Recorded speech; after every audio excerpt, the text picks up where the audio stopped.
Hello and welcome to the Fisher Protocol, a channel dedicated to the world's greatest rock and roll band, The Who. This band is a shared passion of ours, and these discussions are more of a personal journey than a critical review. Also, no money is made from these videos, so please let us know we are not alone in Wholand by taking a quick second to like, subscribe, and share with your Who-minded friends. Constructive feedback is always welcome in the comments below. We do not claim to be experts, just fans of the world's greatest rock and roll band, The Who. My name is Ethan, and today on the show I am joined as always by Tom and Betts. Today's guest overexcited. Want to get through it. Today's guest started following The Who at age 11. He's a founder of the Naked Eye fan club. Later on with Andy Neal, he co-wrote Anyway, Anyhow, Anywhere, a complete chronicle of The Who 1958 to 1978. Later on, he also wrote The Who Revealed. Besides basically inventing The Who on the internet, he spent some time as a rock photographer taking stunning photos of such artists as The Who, Paul Weller, and Florence and the Machine.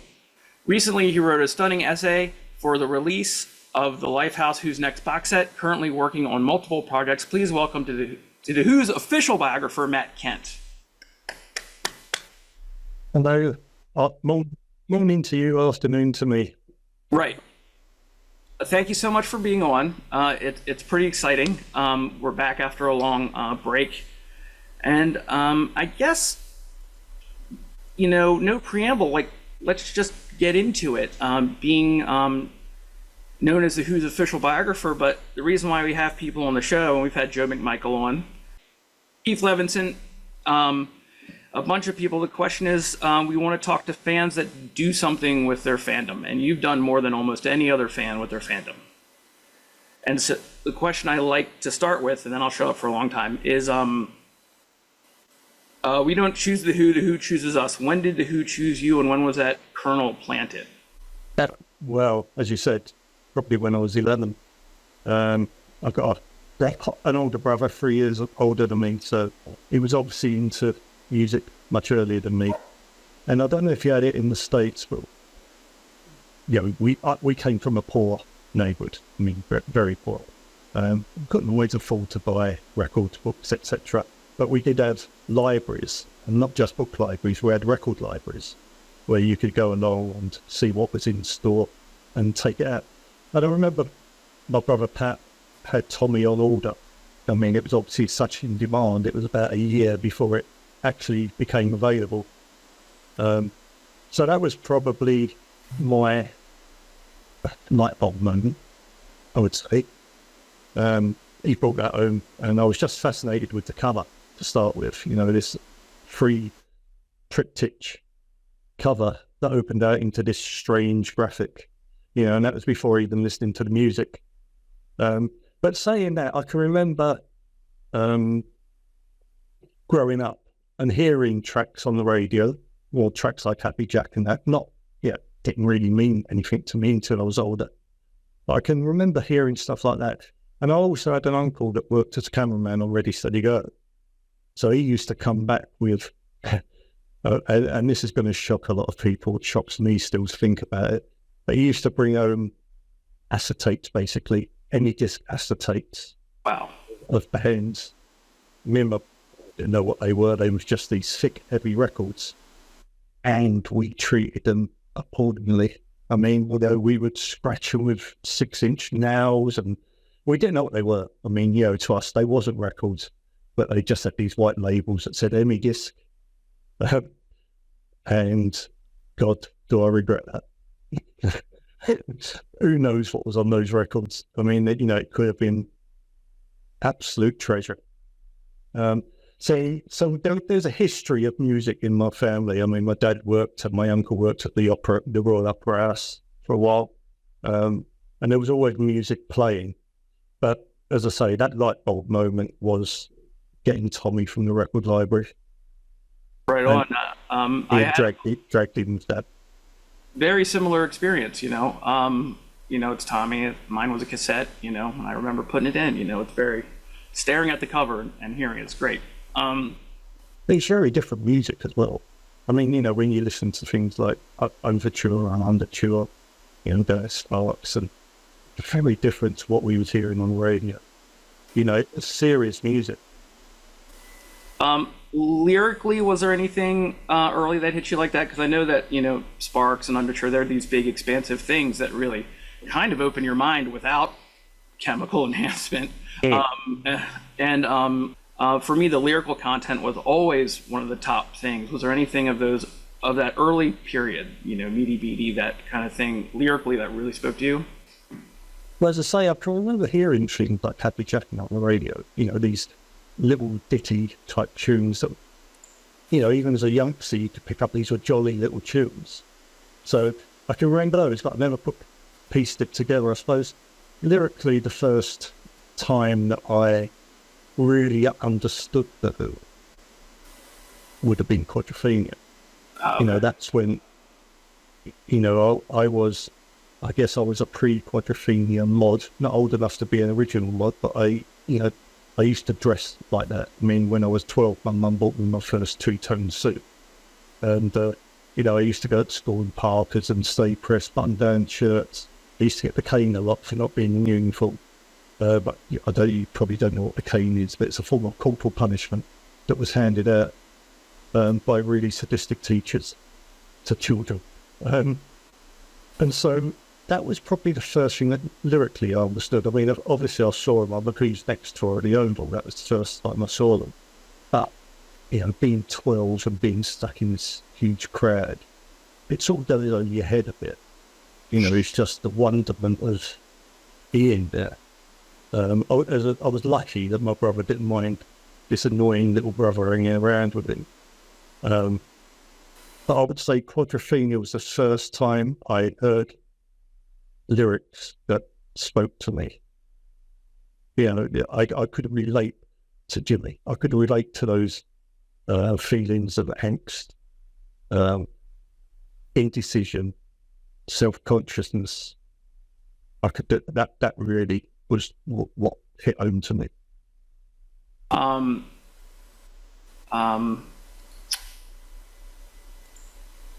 Okay, so I mean, that's great. It parallels my experience with Quadrophenia too.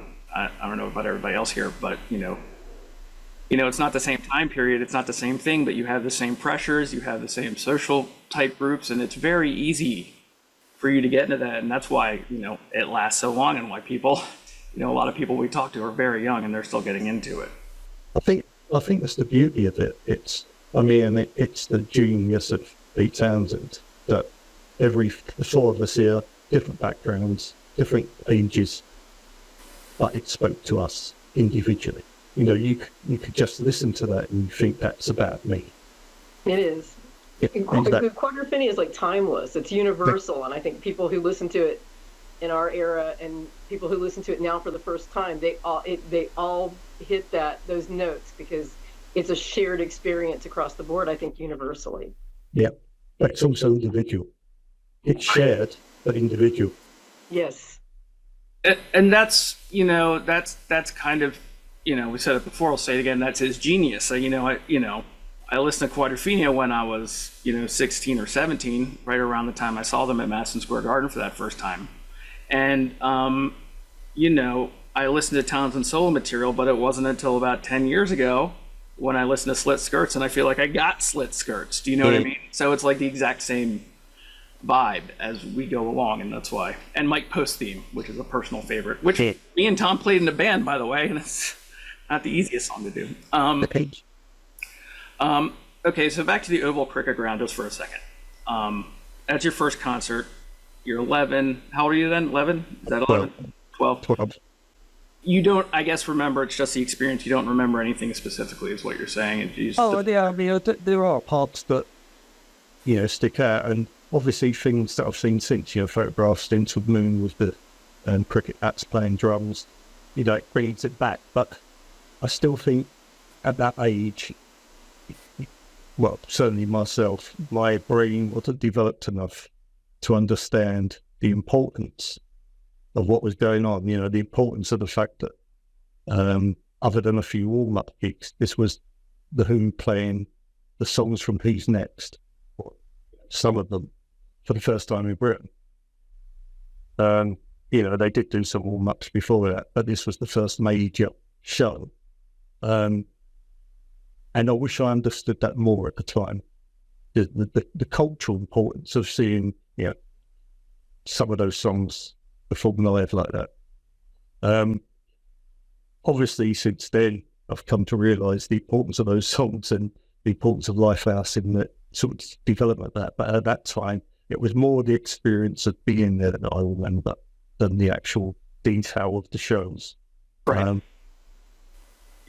Yeah, we were definitely. I've been kind of listening to 1971 San Francisco kind of on repeat since it came out, and just marveling at the fact that when they're like, okay, we got to do some new stuff, so Hank, we'll get through it and get to the old stuff, and all the new stuff is just Bob O'Reilly, we'll get full again. It's insane, right? What in your early teens there, and I kind of want to go chronologically, so try to keep it moving. Early teens to like 20-ish, whatever. I assume you went to a bunch of shows. Yeah, I mean, Oval was the first, and then obviously we had the Quadrophenia tour, the two Charltons, Who by Numbers. So with Moon, yeah, I mean, I managed to get in at least 6 or 7 shows with Moon. We didn't have the money to go and see every show that was playing, but we went to at least one show per London tour, London tour shows.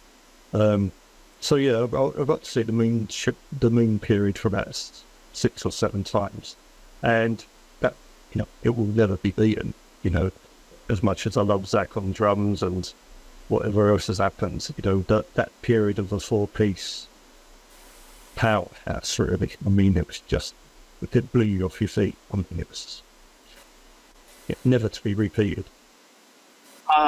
I was a big fan in 2002 when John passed away, and I was not at home at that point, but I've told this story before where my parents called me at work to see if I was okay, which is kind of weird. Like, I'm in a retail environment and they're like, you got a call, just wanted to make sure you're okay, son. So when in 1978 that kind of thing happens, like, just where were you? Do you remember hearing about that? Yeah, no, totally. I have to remember it as though it was yesterday. Yeah. Hear it on the radio, and I was around a friend's house. Absolutely devastated. I mean, people talk about, where you are when Elvis died or when Lennon died. I mean, to me, they didn't mean anything. But when Moon died, it was almost end of the world stuff. For a 19-year-old, it's like, this is an end of an era already. Yeah, so when you're like growing up, you hear about past things that happened, and you ask your parents what happened to that guy. Well, he got shot and he died, and it's just a sentence here. But when you're actually there, it's so much bigger. Yeah. Like, that's what I was saying on my first show about Moon was that even though I didn't know who he was Moon was like part of the cultural landscape. Like you knew who he was. You may not have known he was a drummer for the Who, but you knew this guy. And then when he passed away, it was like, we've lost that little bit of culture there, that little bit of keystone.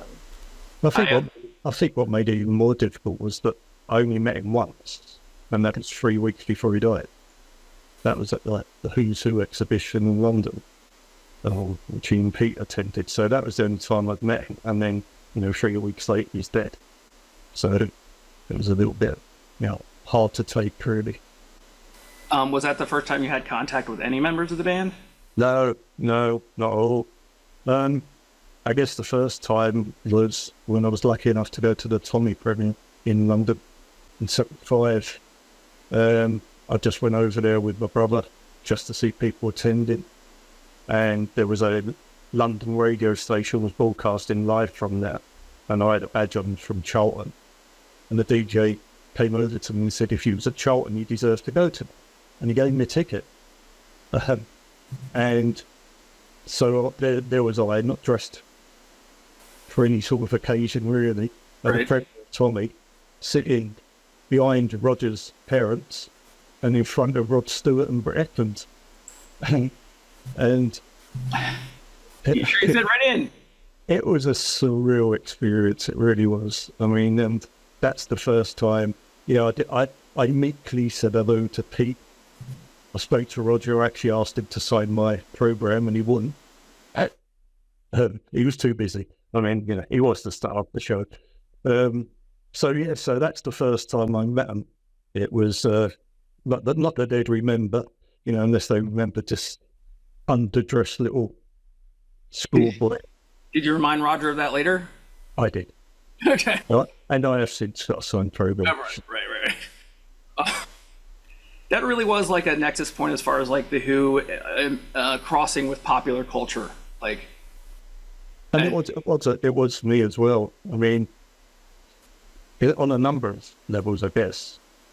I mean, I wrote about this recently I posted it on Facebook. But when I came out, there was this amazing flashing of lights from the Paps. And at that stage, I thought, one day I'm going to work for the Who. Right.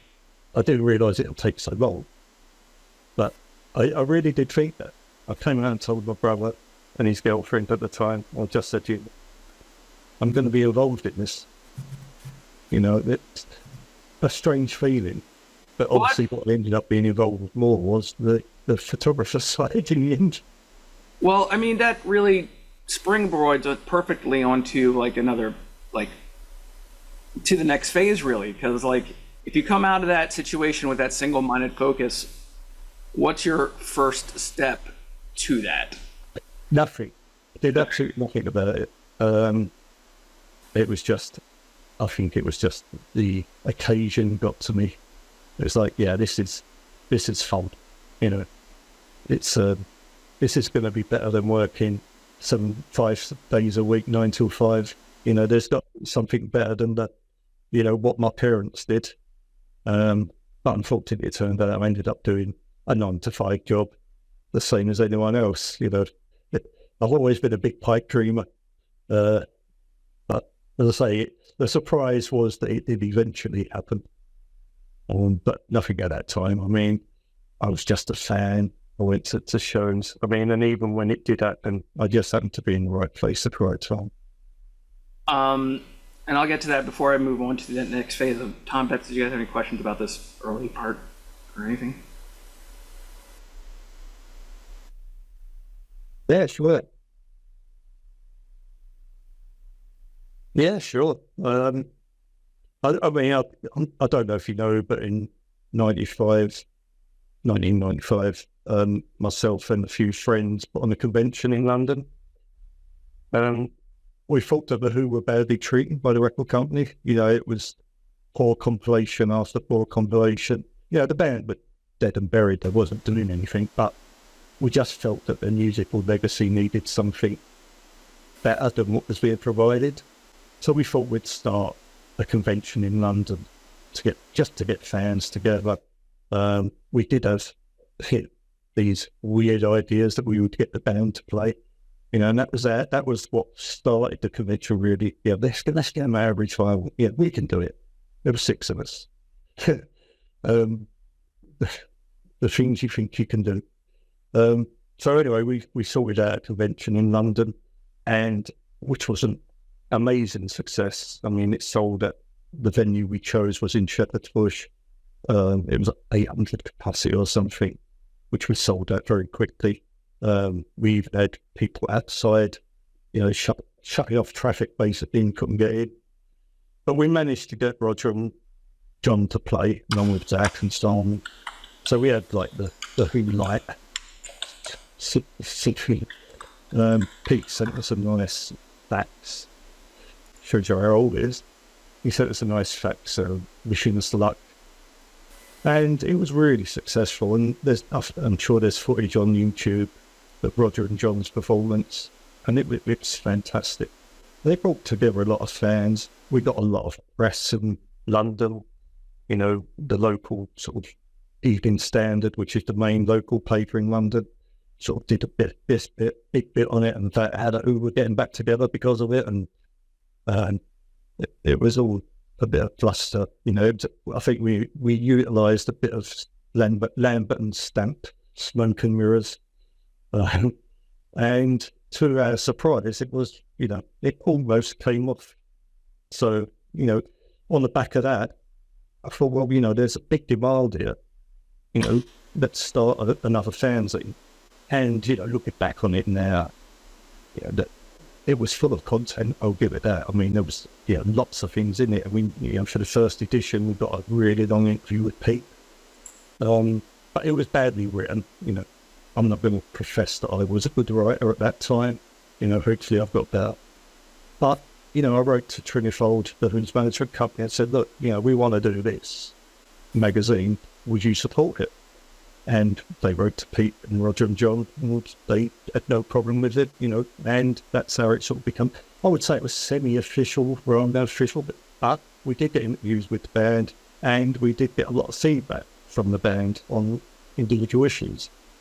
So it didn't last very long. There wasn't many issues, but I think it was quite important in solidifying support for the band in a way that they knew that they had support.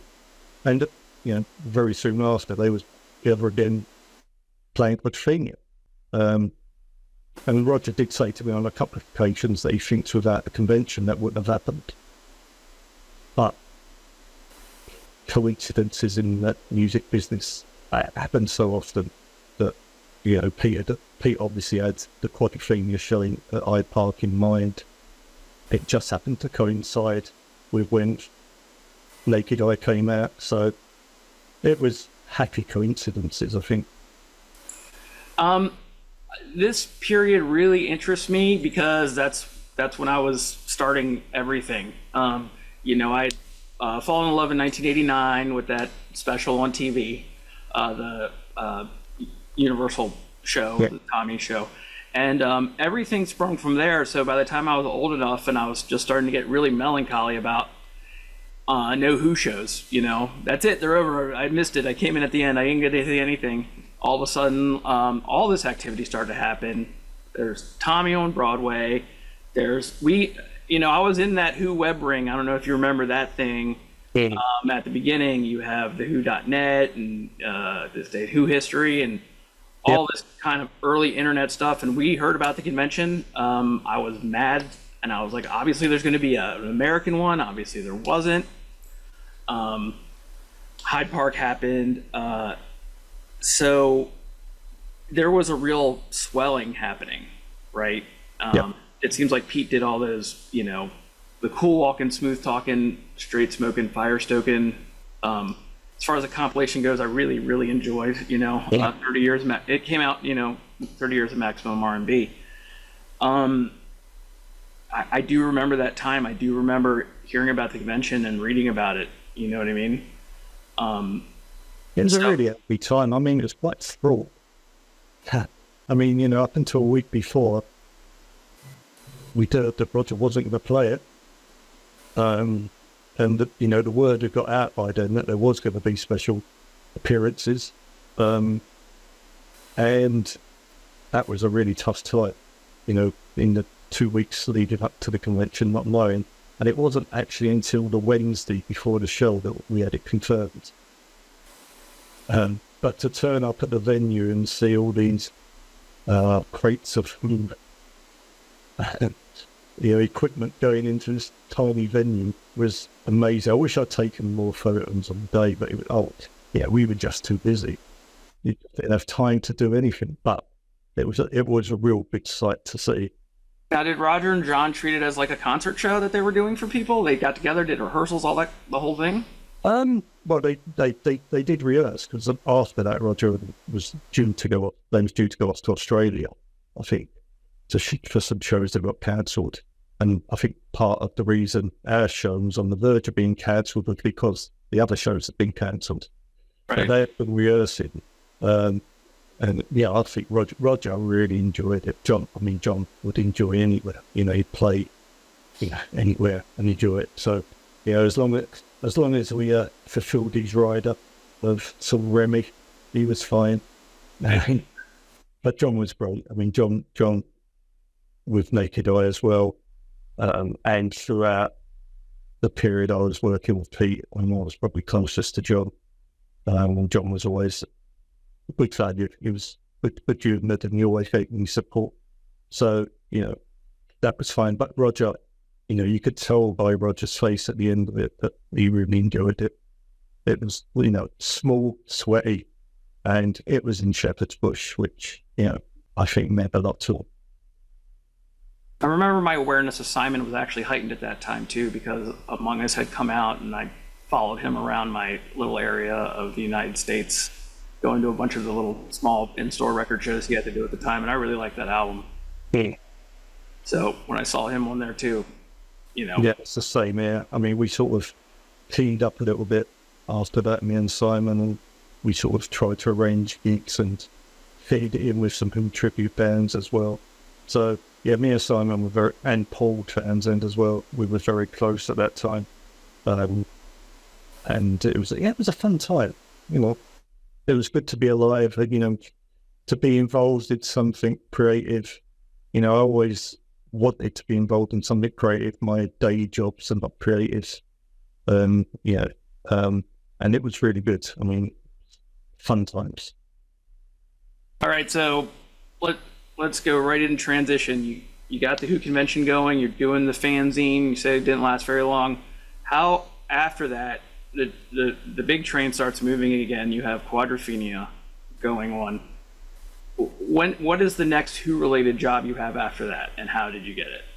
Well, I probably think the first thing I wrote for Pete, rather than the Who, was that Windswept Pacific sampler album that came out with 3 CDs. I wrote the liner notes for that, and I think that was the first thing I'd actually written as a commission, so to speak.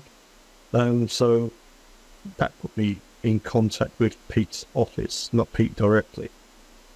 So there was that going on. I was getting passes to go to, Pete's office was very good to me. I mean, I got passes to go to after Tommy parties, Tommy at West End. They invited me to the premiere of Tommy on the West End. Or, again, it's just being in that right place at the right time.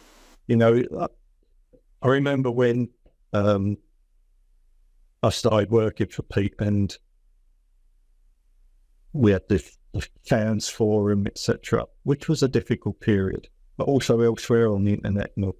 There was a lot of bad feeling towards me, and there was lots of people saying, he must have such a brown nose, brown tongue, etc.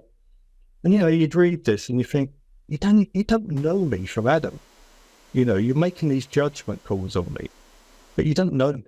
And it is hurtful what people say about you on the internet. I'm not going to get away from it. I still have that problem. But I guess, I stuck my head above the parapet, and it was there to be shot. But it's a very different story how I came to work for Pete to what Pete remembers in his memoir. And I'll come on to that in a minute, I guess.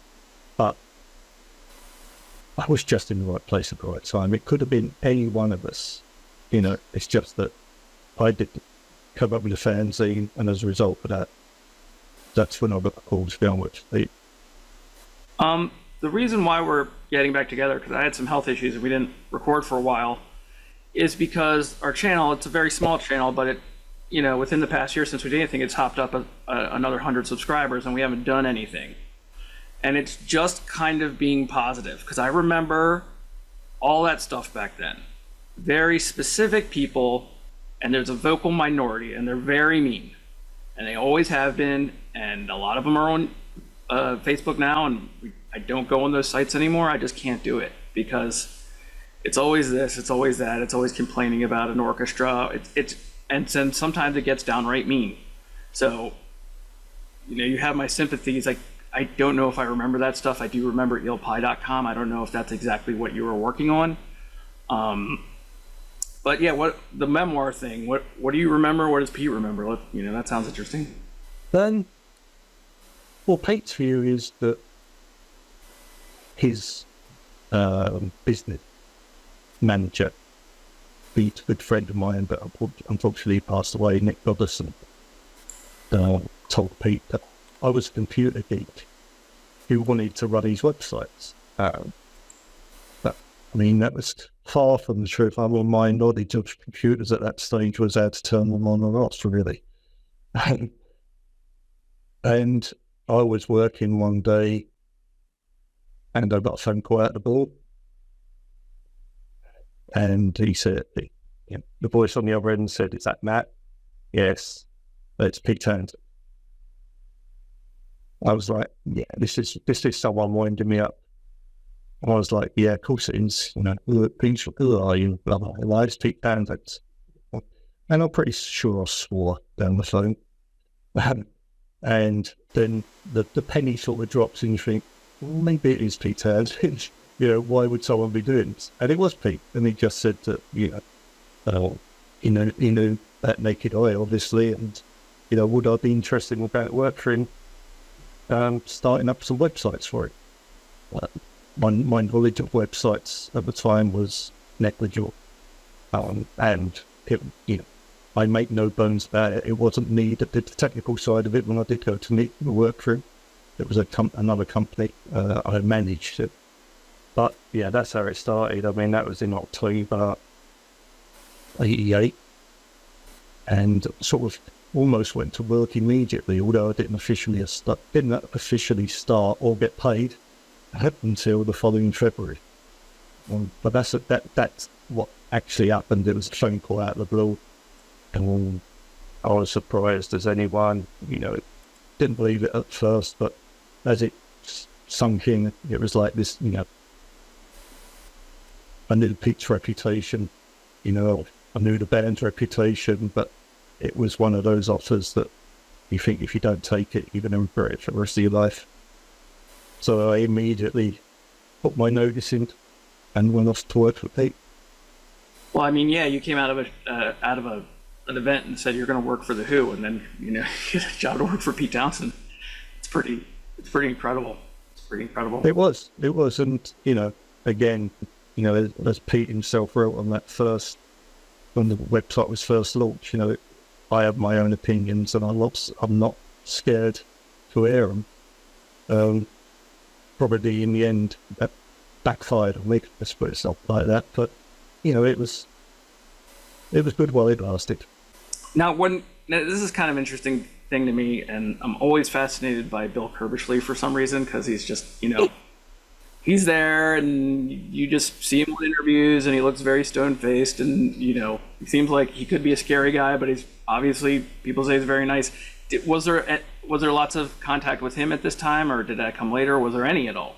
No, it came later. I mean, it was strictly I was working for Pete, I wasn't working for the Who. Okay. That never changed. I mean, right. I was always working for Pete. Pete paid my salary. Right. But obviously, I got involved in a lot of him stuff. Sure. And I travelled with Bill, and I, spent a lot of time with Bill. And he is, as you say, a very scary person. Awesome. I certainly don't want to be on the wrong side of it. Right. That in that business, you need to have some sort of, sure. What's the word I'm looking for? You need to have some sort of scary background, I guess. You need to be able to put actions into words, because it's a cutthroat business. It's probably changed a lot now, but when Bill started, when he started with him back in the 70s, when he started with Track, you had Lambert and Stamp that were on the verge of big time junkies. So someone had to step in. And what I will give Bill his due for is that I think he changed the way bands were managed. I mean, there was a lot of, if you look at some of the shenanigans that went on in the 60s, managers, Bill's first and foremost faults were for the band, not for himself. And I think he changed modern management. When you're, but here's the thing, it's like, when I think about it, and yeah, I think about this stuff, when you talk about the Who and compare it to these contemporaries of the time, like the Rolling Stones or Led Zeppelin, and you look at their kind of larger than life managers, right? And you look at who is still around and who was able to make their band successful. That there's a little bit of those other guys around there, but it seems he does something different and a bit more positively focused on the band. Totally. I mean, that as I say, he's first thoughts after the bet. Right. And he will battle for the band no matter what. You know, he is a protector, and he was brought up in the East End of London. You know, not the most loveliest place in the world. You know, lots of gangsters in that area when he was growing up, and as I say, I wouldn't like to be on the wrong side of him. You know, even at the age he is now, but he's never said a bad word about me. He's never said a bad word to me. You know, and he's always supported me. And even to today, he still answers emails if I ask him something. That's great. And, you know, I'm not going to dwell on this subject too long at all, but, you know, just to see him on the ground in Cincinnati, you know, it's like, I don't know if anyone could have handled that any better. You know what I mean? Cool. Yeah. Yeah, I mean, it's, you know, just talking about Cincinnati, it's a difficult one, isn't it? I mean, because obviously life moves on. But every year on that anniversary, I think all of us as fans, it just hits on, you know, I mean, I remember hearing about it on the news in the UK, and it was like a body blow. You know, it's like, even though I didn't know anyone there, it felt like I did. You know, I think there's something about Who's fans that are unique amongst music fans. You know,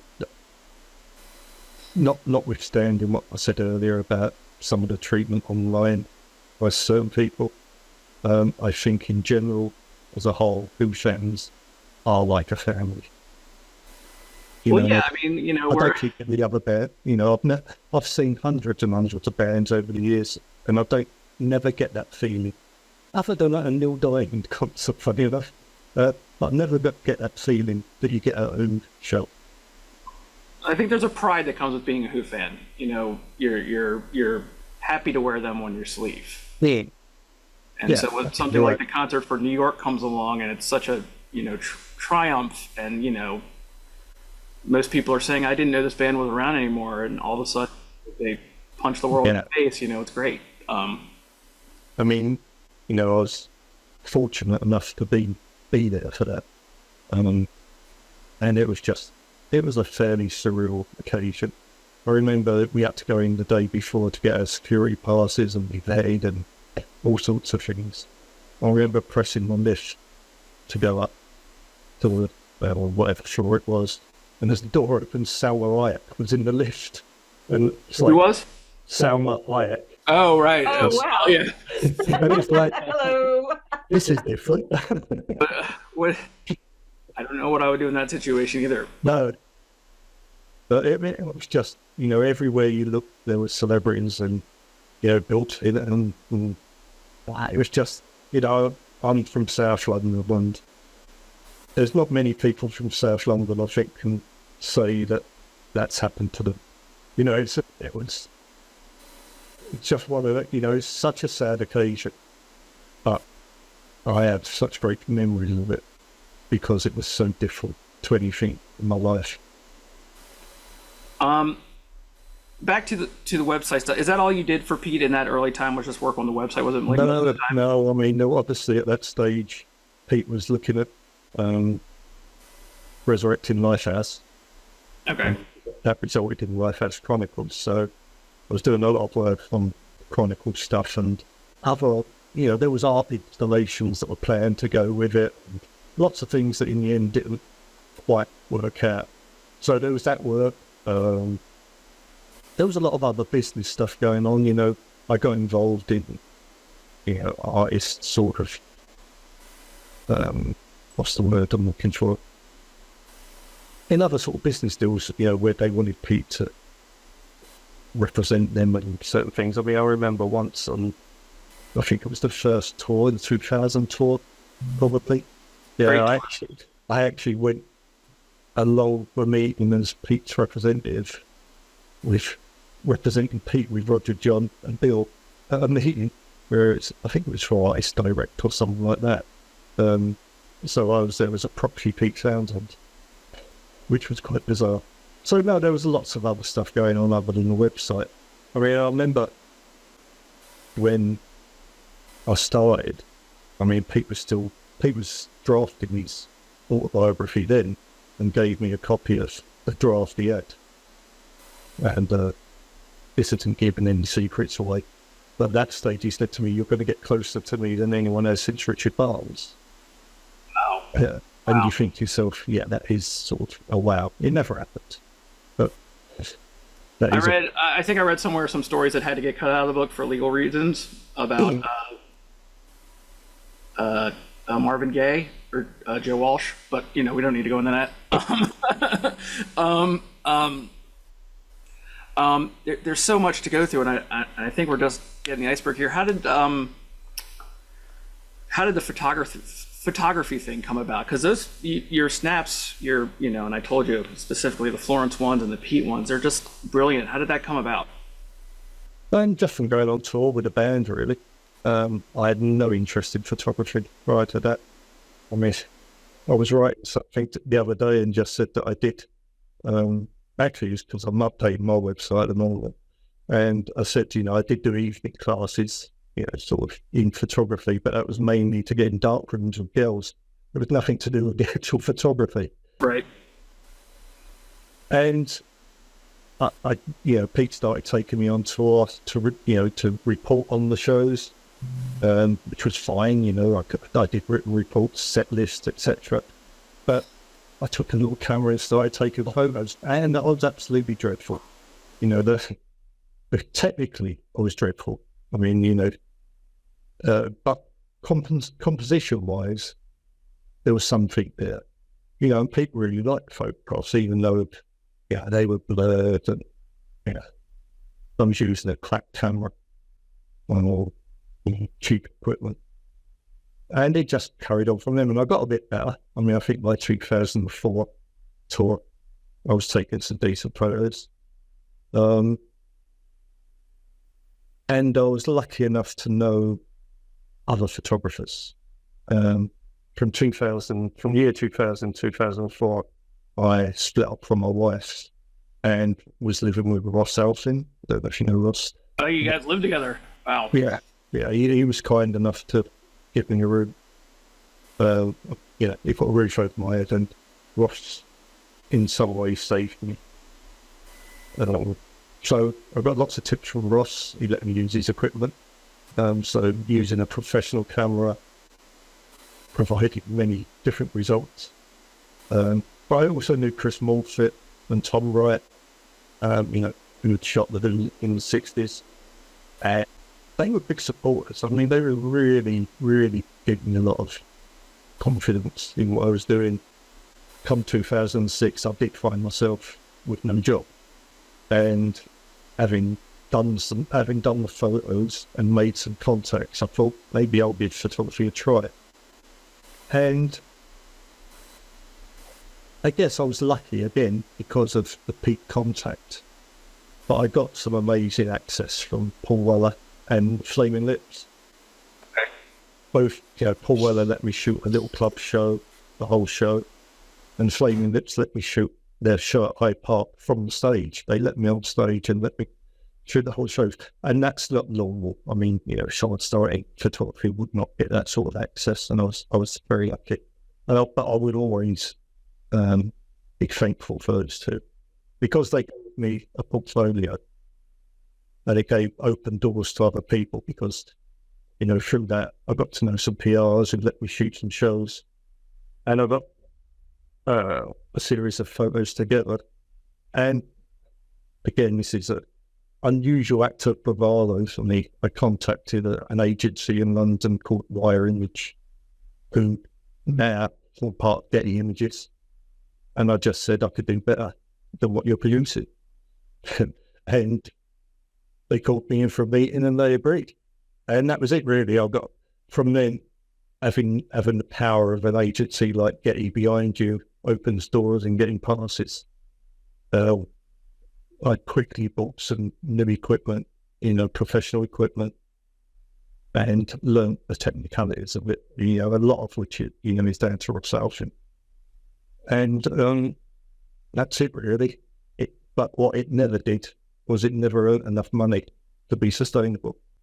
And then in the end, I think probably around 2014, 15, I had to go and have a couple of operations, which made lugging around heavy equipment impossible. So I was off the scene for about a year, and then getting back into it just wasn't feasible. I've tried. Well, go back to Ross Halfin. There's a book I could not afford. That book. I forgot that. But speaking of books, we'd be really remiss if we didn't talk about. Oh, that dog ears copy. Oh, hey, I got a fresh one over there. I got 2 that year. It was like I asked everyone for it, and I got it. I want to show mine off because mine is really loved. I've got Puppy ate the corner. and I know Tom has one, and it's so worn out that he can't even find it. This is my reference copy of the review of the revised one. Oh wow, that's my daily one. That's what's happening to my Who Reveal. It came out of the binding. Yeah, I know she's got questions for you, but I just want to show you. Do you know how much these 3 things weigh that you wrote on? Probably a little less than the box set in total. Right. Oh well, I got 3 of those too. Anyway, Betsy had a question. Yeah, I don't know if it's more a question or more of an observation, but both of these books are in Who Revealed and Anyway, Anyhow, Anywhere. For our listeners out there, if you don't these are invaluable resources. Who Revealed, of course, is a great timeline, and then of course Anyway, Anyhow, Anywhere is like a veritable fire hose of all kinds of information. But you had incredible access to so many people, not only just the band members themselves, but family members and people in the orbit. Can you tell us about how you put this archive together of just amazing postcards and newspaper articles? Keith boxing when he was 14 years old and that kind of thing, and then to get a foreword from Roger and Chris Stamp. Just the work you did on that was incredible. Can you tell us a little bit about that? Yeah, I mean, we started it in 1997. I mean, both myself and Andy wanted to do a book. We wasn't sure what type of book at the time, whether it was just a straightforward history narrative or whether to do the diary. And we decided on the diary. And we did get a UK publisher that put up a small amount which allowed us to do some research, basically. But very soon into it, I mean, I went off to work for Pete. So, within a year of starting it, I was working for Pete, which opened a lot of doors. I mean, the fact that, Pete was supportive of what we was doing and allowed me access to his archive, to a certain extent, the words to, Tommy songs in there or stuff like that, the original manuscripts. But he never stood in our way. It's me, basically saying, not worth me turned it. But I have to give Andy so much credit on this as well, because once I started working for Pete, my time was limited on the research. And so all those, not with them, but a lot of those wonderful things you see, such as the picture of Keith boxing, was down to Andy's research, And so, yes, I wrote it with him, but a lot of that research was done by Andy. And I would never take away the credit from that. But the fact that I worked for Pete opened other doors that we wouldn't have had access to otherwise. It was never seen as an official history of the band. At no stage did Trinifold or anyone approach us and say, let's make this official. It was an independent book. And I think you can see that from the writing. I mean, it's not there are criticisms in there. We are, we're not just supporting the party line, so to speak. We do criticize when we need to in there, but it's an honest book. I think that's the first thing about it. It is accurate. I mean, that, you know, there's so much in there that wasn't public before, and a lot of that came down to Mike Shaw, who worked for Track Records, who was in a horrific accident in the 60s. He was a roadie for the band, but was in a wheelchair. But he kept incredible diaries, which he opened to us, and that was really good. Chris Stamp was very useful to us in terms of, you know, his memories and what he had written down. And yeah, we didn't really come up against any roadblocks. You know, I can't think of anyone where they said no. I think, again, it's a sort of being in the right place at the right time. You know, we were on that zeitgeist of the thing. You know, those really powerful performances at the end of 99, 2000. You know, where they was back to being the best. You know, there was firing on all 5 cylinders. But because we was at that right time, friend of mine, Tony Fletcher, who wrote Keith Mill book, fortuitously was having lunch with the CEO of Barnes and Noble and Steve Ridgell at the time. And Steve mentioned that he wanted to do a new book, and Tony said, I've got 2 friends that are working on one at the moment. And that's what set us up. And Barnes and Noble, or Sterling Publishing, you know, part of Barnes and Noble, put a lot of resources into that. I mean, it was made that, you know, the whole design of it, the artwork, you know, it was almost like it was, you know, money was no problem, basically. You know, Steve is a really big fan, Steve Ridgell, and he wanted to see this work. He wanted to see it as a book that they could be proud of. And when the first time we saw it was during the last day of the 2002 rehearsals in Twickenham. We had a box delivered, which we gave to the band, and I invited Andy along to the rehearsals as I was filming, etc. And there were 3 copies, I think, were signed by Pete, Roger and John. One for me, one for Andy, and one for Hayden, who worked for Bill Pye, and went on to take on the website once I left. And it was such a shame, you know, it was, looking back on it, it was such a bittersweet time because of John, what happened. But he did at least get to see the book. And yeah, it was a real labour of love for both of us. It took a lot longer than we thought, but if we didn't take that time, it would have been the book that it was. It is great. Now, I don't want to go too long. I want to ask you a couple quick ones, and then maybe if you feel like you had fun, you want to come back. I've had a great time.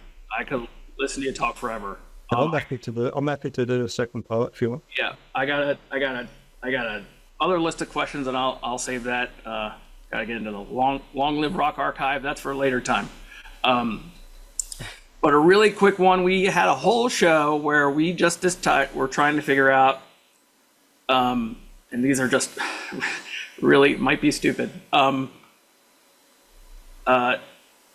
Pure and Easy, at the end of the song Pure and Easy, there once was a note, listen. There once was a note, sounds like Pete Townshend. Listen sounds like John Entwistle to us. We've listened to it. Do you have any insight on that? No, I mean, to me, it's Pete. You doing the listen part too? Yeah. Okay. As far as I'm concerned. Huh? As far as I'm concerned. As far as I'm concerned. If you don't think I went to my friend's house with this 5.1 when Who's Next came out and listened to that over and over again, I did. And it still sounds like that. It's pretty controversial out there. Yeah. I don't go on any food forums or anything like that. No, we don't too go scared that I'll get shot down. But I'll have a listen. It's the first time I've heard that. Right? I'm pretty sad. It really does. Okay. Yes. All right, Matt.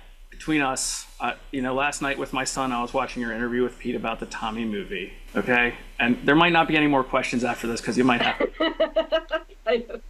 When Pete Townshend is looking at you in the face, in the most serious face he has, telling you how good Jack Nicholson sings, what are you thinking, and how do you keep a straight face? Well, I wouldn't be on camera, that's for sure. That was so much fun. It's a great interview. It's a great interview. I was sold up in a lot of the things I did. In the sort of remaking or the remastering of the Tommy DVD and the Kids Are Alright DVD. The Kids Are Alright DVD is a was that you that said, hey, people want to hear this isolated bass track? Is that you telling us? Yeah. Thank you. Because that's all I wanted. And also when we was doing the classic albums, Who's Next? I sort of uncovered the footage of Keith, the camera behind Keith. When you just see Keith playing drums, and to see that for the first time, something like that, it's one of my favorite things of all time. I've posted many times is Roger dropping everything out except him and Keith on Behind Blue Eyes. It's amazing. Yeah. I mean, to work on those sorts of programs where you know that they're going to come up with something different is it's pretty special. My life has been touched in that way, and I am going to add that it wasn't all plain sailing. The ups and downs. It was a roller coaster of the ride, I'd say. Yeah. But going back to the Tommy interview, I mean to sit there and talk about the album and the film that you grew up with. Ask questions that, just ask questions that you wanted to ask. There wasn't scripted for me. It was all, I came up with the questions, and it was all that way. But they're just fascinating people to interview. When I was doing the website and I interviewed Pete about Lifehouse, we spoke over 2 days about it, recorded, and it was just such a intense interview. It wasn't filmed or anything like that. It was just me with tape recorder. But it was just so enlightening. And I think, the thing I take away from the time I was working with Pete is, the word genius is overused. And I wrote this in the Chauncey liner notes. People talk about genius this, genius that, but Pete really is a genius, and that rubs off on people around it. And, it made me so creative and really opened up my mind into what was possible. I wish I was as creative today as I was then. I wish I had outlets for that. I mean, I'm lucky that, occasionally I will still be asked to write about this, write about that, or do this and do that. And I have, I worked closely with Pete on Lifehouse. So I'm lucky that we've still got that, and I've still got that. Because if I didn't have that creative output, I don't know what I'd be doing with myself. But yeah, the interviewing Pete is, I've done it a few times now, and it is, if you know what you're talking about, then it's great. I want to go in cold on an interview with Pete, not knowing the background of what you're talking about, because he'll run rings around you. But yeah, no, they're special memories. And I think about that kid that waited a year to get Tommy from the lending library, and then you had unlimited access. You had more access than probably anybody in the world after that. That has to be just an incredible realization for you. Oh, totally. I mean, it's I still have to pinch myself sometimes. The Who continues. I'm still that fan. And I'm just lucky that I had access, and still have access to, to a certain extent, to Pete anyway. Yeah. Was there ever a point when you were working with Pete or whoever, and you're doing your job, you're doing your thing, and then you kind of like go to use the restroom or whatever, and you're just like, holy shit, is this really happening right now? Like, do I like does it ever click? And you're just like, all right, hold on, I gotta like bring myself together, calm myself down, and then go back and do this thing. And like, It's a I don't weird know. thing. It's a weird thing because in the end, you know, the thing is such a professional outfit. You know, everyone knows what they're meant to do. You know, down to the people that make the tea for Roger on stage. Everyone knows and they're so professional, and you get dragged into that to a certain extent in as much as it's a job. You know, you're getting paid to do a job, and you've got to do it to the best of your ability. So you lose that. I don't think I'll ever lose the sort of fanboy part of it, but it can't be on display, if that makes. I mean, I remember, traveling in private jets with them, for example, and when they did the Vegas show after John died, when they went back and traveling, and I'd never sort of asked for autographs or collected stuff. But it was a special night to me. You know, they was in Vegas, and I picked up Roger's Broken Tambourine. That's the only time I ever did that. And I asked to get him signed on the plane back, and everyone was quite happy to do it. But Pete was like, "We don't have fans on the plane. Fans don't travel with us." And I was like, "Okay, fair enough." And then just before we was landing, he said, "Give me the fucking thing."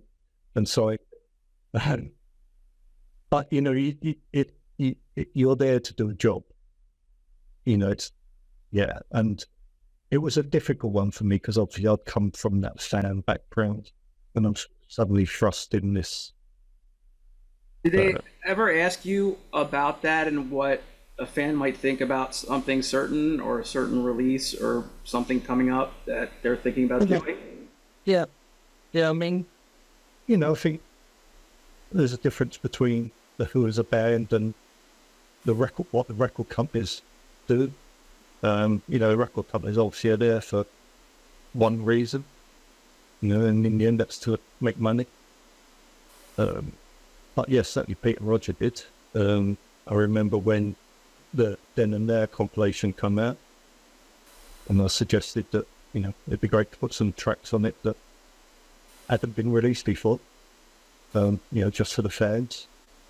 And those like, that's, and you got Real Good Looking Boy and Old Red White. Great songs, by the way. Great songs. They're fantastic. And to be around at that time when they, recording new material for the first time it's hard. It was fantastic.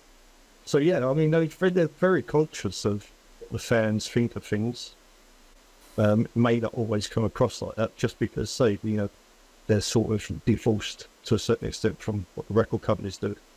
But yeah, I mean, and I think over the years, the fact that they still do little club shows every now and then, something that real hardcore fans go along can get to.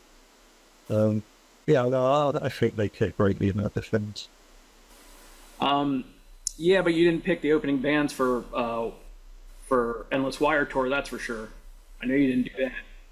No, for Endless Wire, I was pretty much on the outside. But then you get, a call to do the Lifehouse box set, notes. So yeah, well, I sort of been working with Universal on other releases, and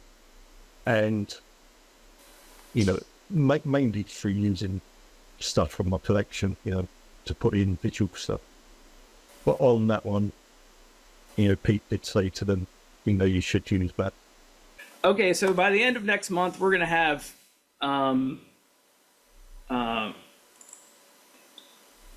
three new releases, kind of. We're gonna have 2 half-speed remasters. We're gonna have Shea Stadium.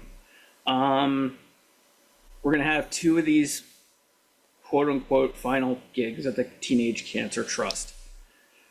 When this kind of swell comes up, do you still get excited? Like there's Who activity, or are you so far removed from, what the band was and what the band is that But I mean, Half-Speed Masters and Chase Stadium doesn't fill me with Sure. glee. Right. Right. But they will end up in the collection, but I'm not desperate for them to be there. Sure.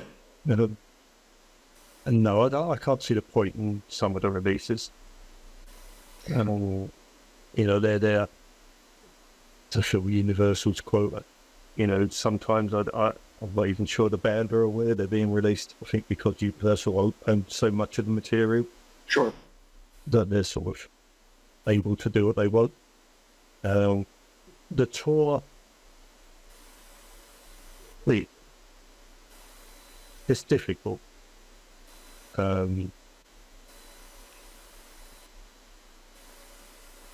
I'm excited for them that they're still on tour. I mean, I won't be at shows. Right. And I hope they're not the last shows. They're certainly from Teenage Cancer Trust. Obviously, Roger's standing down. But I would love to see a Lifehouse tour. Sure. I would love to see if they were going to finish. And let's face it, we're all getting older. Sooner or later, it's going to finish. But I would see them finish with the Who doing Lifehouse because the Who never did it in the first place.